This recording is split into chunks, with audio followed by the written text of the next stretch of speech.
आइए मित्रों, हमारे YouTube चैनल स्वाध्याय में आपका हार्दिक स्वागत अभिनंदन। आज हम आपके लिए लेकर आए हैं साधन तत्व इस शीर्षक पर प्रेरणादायक ज्ञानवर्धक ज्ञान चर्चा।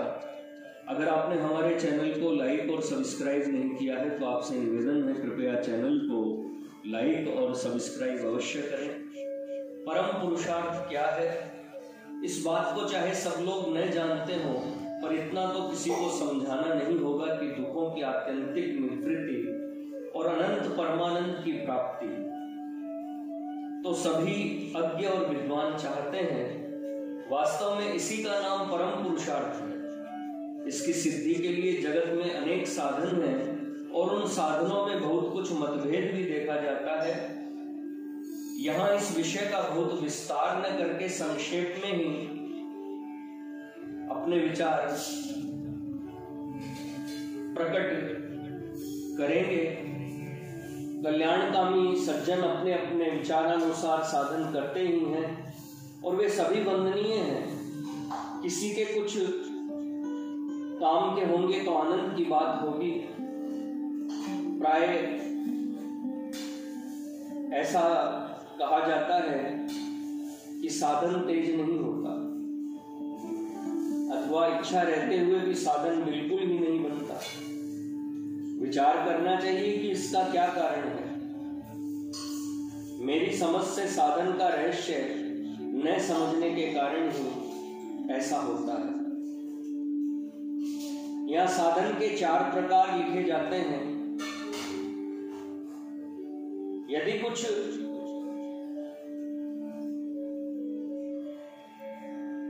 साधनों के 4 प्रकार हम आपके सामने वर्णन कर रहे हैं। यदि कुछ गंभीरता से विचार किया जाएगा तो 4 प्रधान भेद स्पष्ट दिखलाई देंगे। इनको जानकर अपनी रुचि और अधिकारानुसार इनका अलग अलग या यथाक्रम समुच्चय करके प्रयोग करना चाहिए। किया साध्य साधन उसको कहते हैं जिसको करना अपने अधिकार में हो, जो विद्या, धन, बल, प्रारब्ध या अन्य किसी की सहायता की अपेक्षा नहीं रखता, तथा जिसको सभी केवल इच्छा मात्र से कर सकते हैं, जैसे सत्य, अहिंसा, ब्रह्मचर्य, अस्तेय, अपरिग्रह, भगवत नाम जप इत्यादि। अभ्यास साध्य साधन उसको कहते हैं जो विद्या, धन, बल, प्रारब्ध आदि की अपेक्षा तो नहीं रखता, पर जिसमें पुनः पुनः आवृत्ति की आवश्यकता है, जैसे निरंतर जप, शीतोष्ण आदि द्वंद्वों का सहन, अक्रोध इत्यादि। बोध साध्य साधन उसको कहते हैं जो विचार और समझ के आधार पर किया जा सके। यह साधन विचार और समझ के बिना नहीं बन सकता, जैसे परमात्मा की सर्वव्यापकता का अनुभव, सब में भगवत दर्शन, ध्यान, संसार की अनित्यता का ज्ञान, भगवान के सुहृदता, दयालुता आदि गुणों का जानना, भगवत कृपा साध्य साधन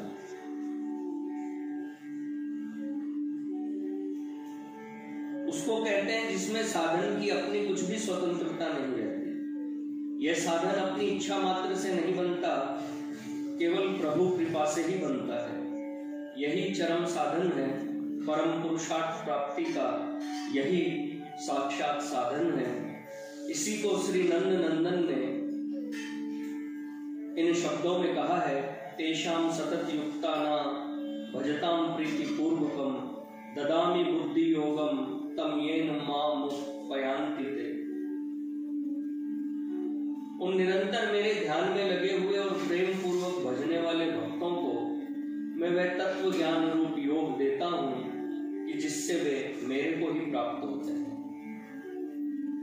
तेषा मेवानुकम पार्थ महम ज्ञानजम तमः नाशयाम्यात्म भावस्थो ज्ञान दीपेन भास्वता। उनके ऊपर अनुग्रह करने के लिए ही मैं स्वयं उनके अंतःकरण में एक ही भाव से स्थित हुआ अज्ञान से उत्पन्न हुए अंधकार को प्रकाशमय तत्व ज्ञान रूप दीपक द्वारा नष्ट करता हूं। जिस काल में यह साधन होने लगता है उस काल में बिना ही परिश्रम सब साधन अपने आप होने लगते हैं। बिना ही समझाए सब तत्व समझ में आने लगते हैं। अपार प्रेम का प्रवाह बहने लगता है और साधक अहर्निश प्रभु के प्रेम में निमग्न रहता है। साधन तत्व से अनभिज्ञ साधक क्रिया साध्य साधन को भगवत कृपा साध्य मानकर अविवेक से निश्चिंत हो बैठते हैं। अभिमान के नाश के लिए सभी अवस्थाओं में भगवत कृपा का मानना सर्वसम्मत है और इसकी आवश्यकता भी है, परंतु ऐसे लोग तो अकर्मण्यता, आलस्य और प्रमादजन्य दोष से सदाचार और सत्क्रियाओं को करने की सामर्थ्य और स्वतंत्रता रहते हुए भी उन्हें नहीं करते। जैसे गोस्वामी जी ने कहा है, काल ही कर्म ही ईश्वर ही मिथ्या दोष लगाए। साधन संबंध में स्वयं कुछ भी नहीं करना चाहिए।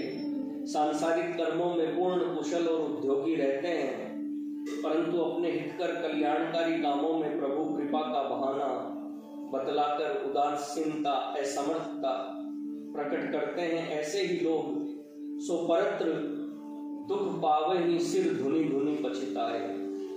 गोस्वामी जी के इन वचनों को चरितार्थ करते हैं। ऐसे मनुष्यों को कुछ लाभ नहीं होता, वरन इनका अधः पतन ही होता देखा जाता है। अभ्यास जन्य साधन के विषय में पतंजलि ऋषि ने कहा है,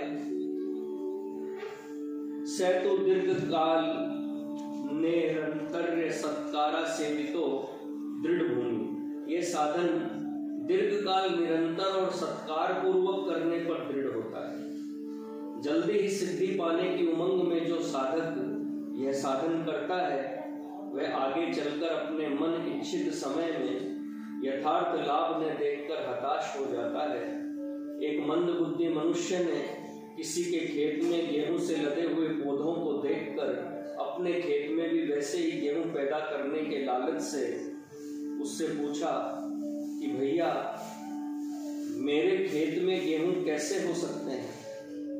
उक्त मनुष्य ने कहा कि जमीन में अच्छी तरह अन्न छींटकर उसे पानी से सींचते रहो, आप ही अन्न से भरे पौधे तैयार हो जाएंगे।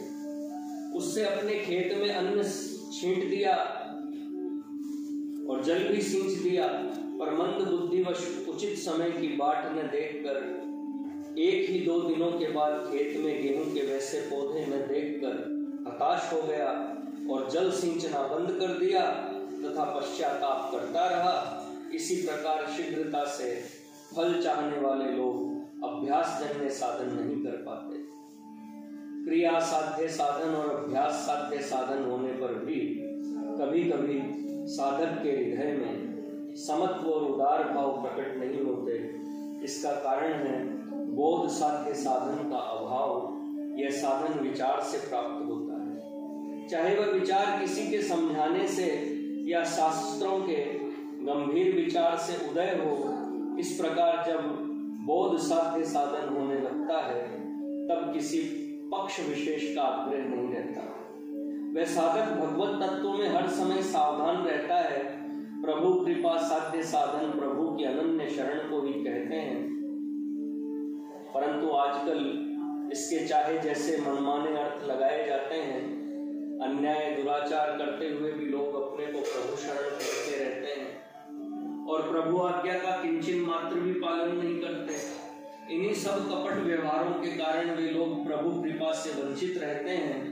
जो लोग अपनी शक्ति के अनुसार क्रिया साध्य साधन करते हैं, बुद्धि के अनुसार विचार करते हैं तथा दीर्घ काल तक इसी में लगे रहते हैं और सब साधनों को प्रभु के ही आश्रित मानते हैं, उनके कल्याण का जिम्मेवार स्वयं भगवान को होना पड़ता है।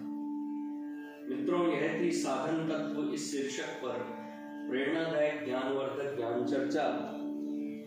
अगर आपको हमारा चैनल पसंद आए तो इसे लाइक और सब्सक्राइब अवश्य करें। धन्यवाद।